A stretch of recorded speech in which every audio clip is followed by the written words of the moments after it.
Hello, my name is Jessica Marques.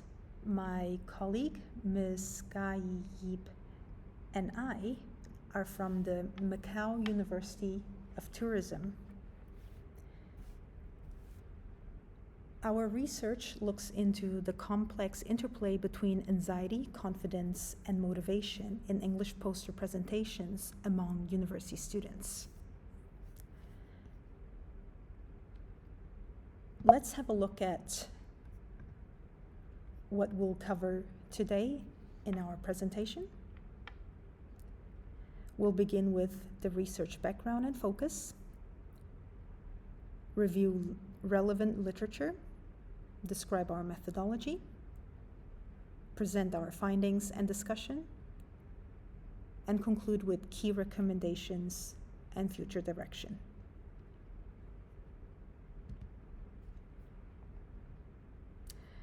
To begin with, presenting in English, especially for first-year university students who do not speak English as a native language,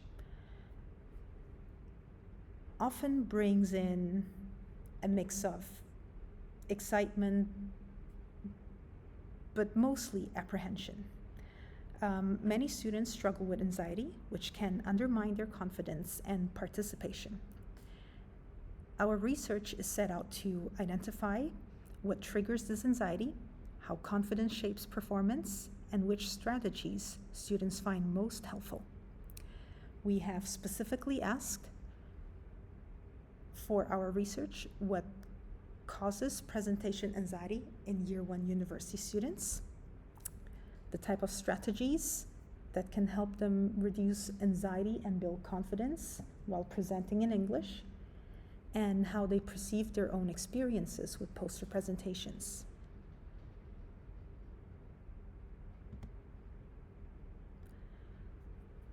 Looking at previous literature, research consistently shows that self-confidence is closely linked to achievement in oral presentations.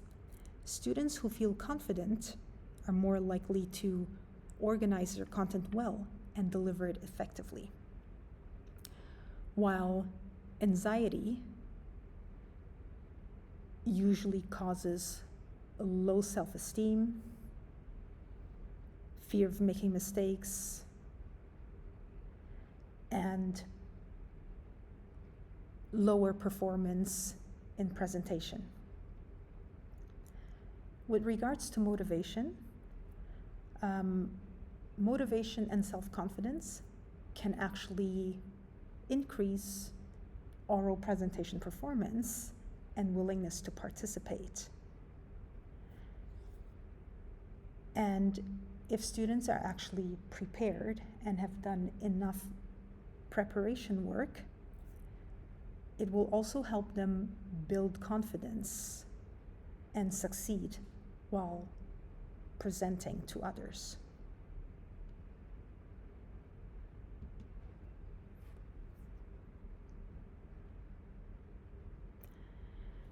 Anxiety, of course, is one of the significant barriers for many. Factors such as low self-esteem, fear of making mistakes, peer pressure, fear of ridicule, lack of vocab, often are signs that gives them a lot of trouble. When students are anxious when they're presenting, they usually don't really maintain eye contact with each other because they become highly dependent on reading from the script. They also appear to have very stiff body movement. They have a lack of gestures, and they mumble quite a bit.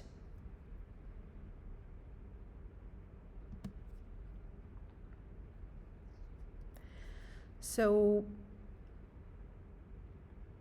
with strategies to help students to reduce anxiety and build confidence, Past studies have talked about a supportive learning environment being fundamental for reducing anxiety. When students feel supported, they're actually less concerned about their language proficiency or making mistakes, which in turn will encourage a more opening and positive learning atmosphere. Furthermore, game-based learning and cooperative activities can also create enjoyable, low-pressure opportunities for practice, while technology integration, such as the usage of apps or online tools, offers additional support for preparation and rehearsal. Relaxation techniques can also provide students with practical ways to manage anxiety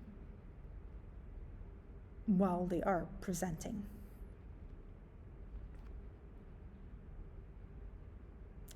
Let's now move into our methodology.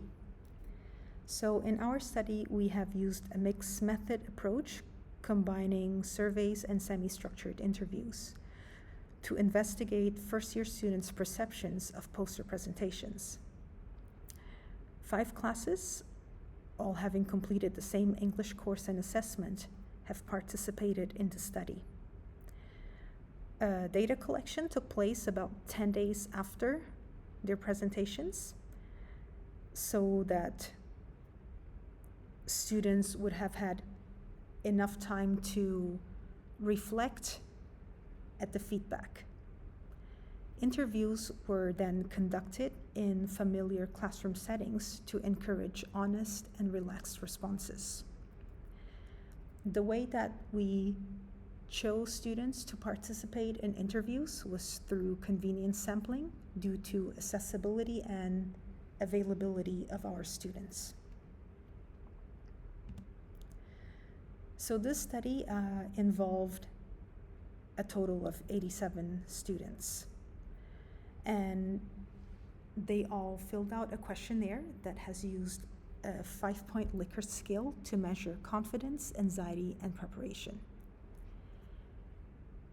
Interview questions explored learning experiences, feedback, technical challenges, and self-reflection.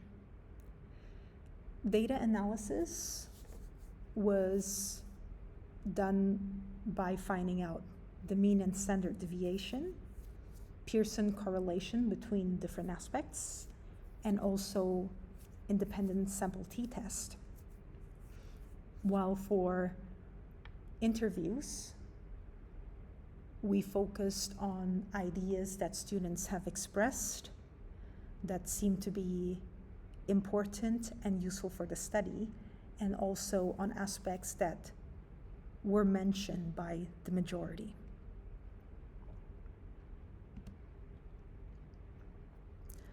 Looking at our gender distribution, we've got close to half female and male students participating in our study. The majority of our students, 52 in total, are Mandarin speakers, while 33 speak Cantonese as their native language, and then we have 1 student who speaks Portuguese and 1 who speaks English.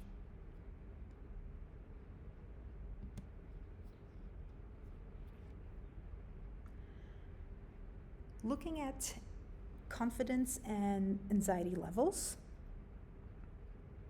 students reported the highest confidence in preparation and content organization, especially in preparing visual aids and selecting topics. However, their confidence dropped when it came to language-related aspects, such as using English and speaking fluently. This then suggests that while students are comfortable with planning and organizing, they feel less assured about actual language production and delivery.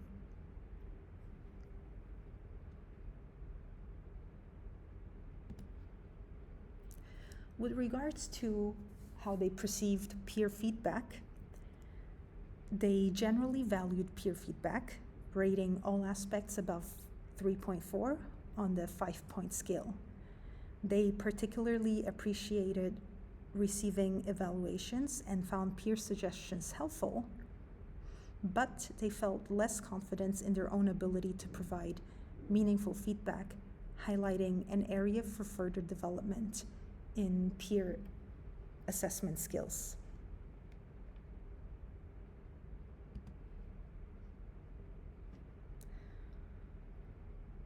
After obtaining results in the correlation analysis, we found that our analysis revealed that English proficiency had a moderate, statistically significant positive correlation with presentation confidence, but only a negligible, non-significant relationship with anxiety. This means that while better English skills can boost confidence, they don't necessarily reduce anxiety, indicating that anxiety reduction requires targeted interventions beyond language improvement. Gender and native language had minimal or no significant impact on confidence and anxiety.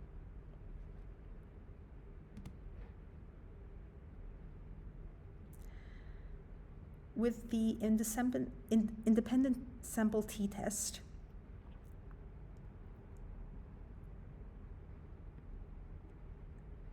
the findings reinforce that gender does not significantly influence English proficiency, confidence, or anxiety levels in this context. Similarly, while native language showed a slight effect on confidence, it had virtually no relationship with anxiety. Overall demographic factors then had limited impact compared to variables like preparation quality and practice opportunities.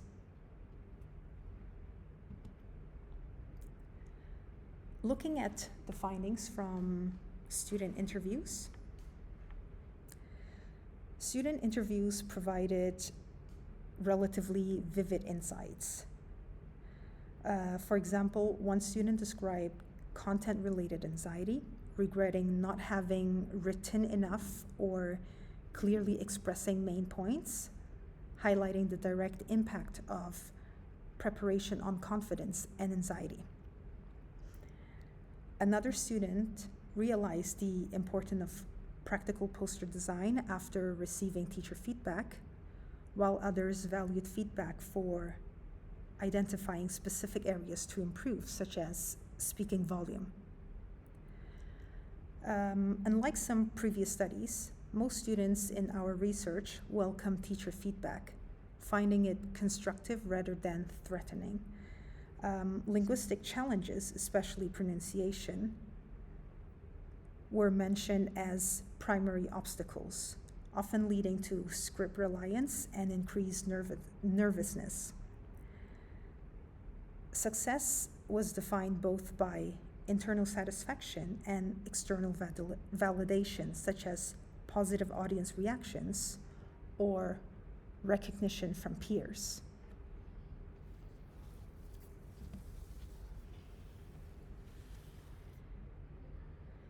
Both the literature and our findings highlight preparation as critical for presentation success. Interviewees repeatedly emphasized that thorough preparation, covering content research, organization, visual aid development, and practice, was their main strategy for overcoming anxiety and building confidence. This underscores the need for educational interventions that perhaps could focus on strengthening these foundational skills so that they can better perform.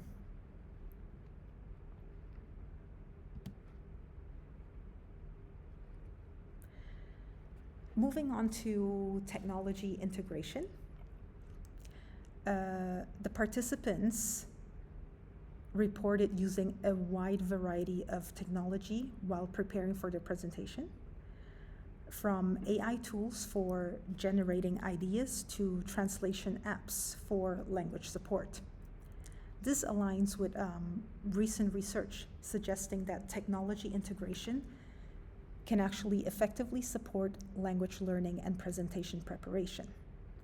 So educators should stay current with technology trends to guide students on leveraging these resources effectively, because they are highly beneficial and students are finding it very helpful.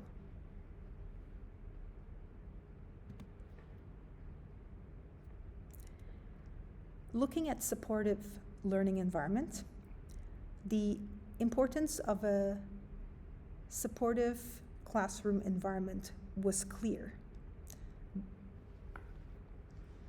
Students truly appreciated constructive feedback from teachers and peers, which helped them lower their guard and focus on improvement rather than fear of mistakes. This positive chain of reaction basically made feedback more readily accepted and accelerated progress.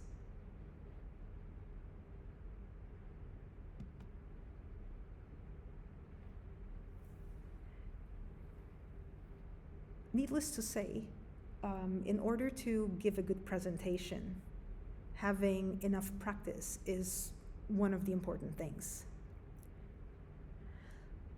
So regular practice, both at individual level and with peers, was extremely important.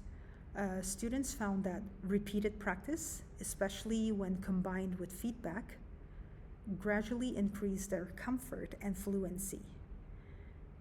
The poster format, which required presenting to multiple audiences at multiple times, provided clear evidence of progress within class time. So by having a poster presentation where students had to repeatedly present their poster for several times has actually helped them realize how important it is to practice.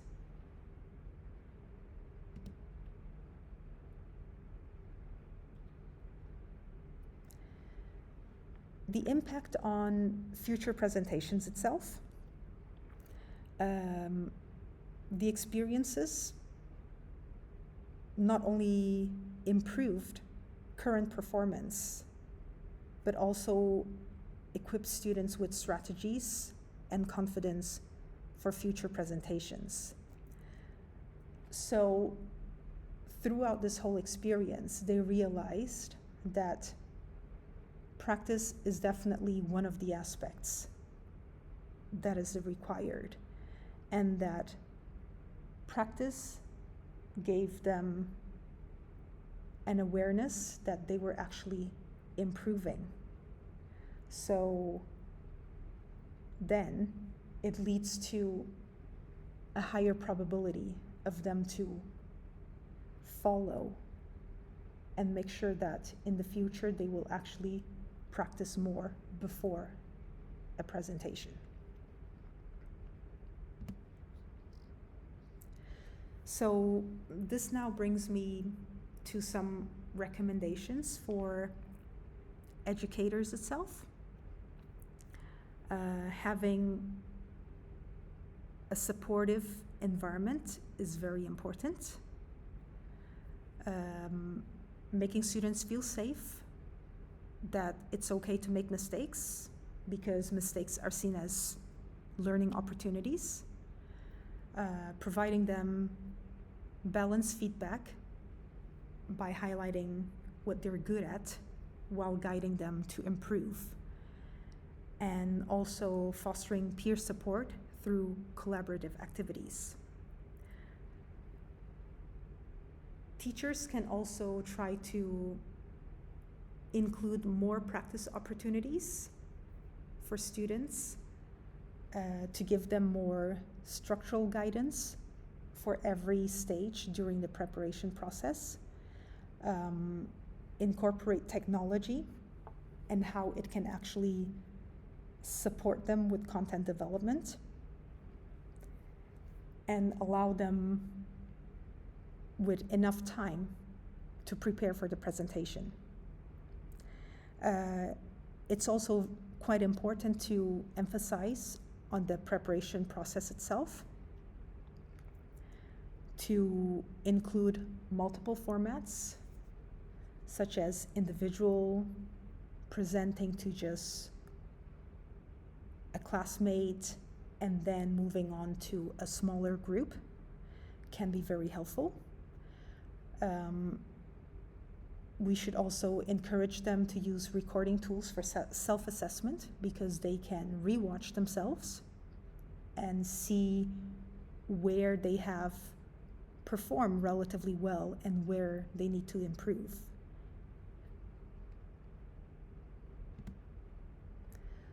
With regards to students,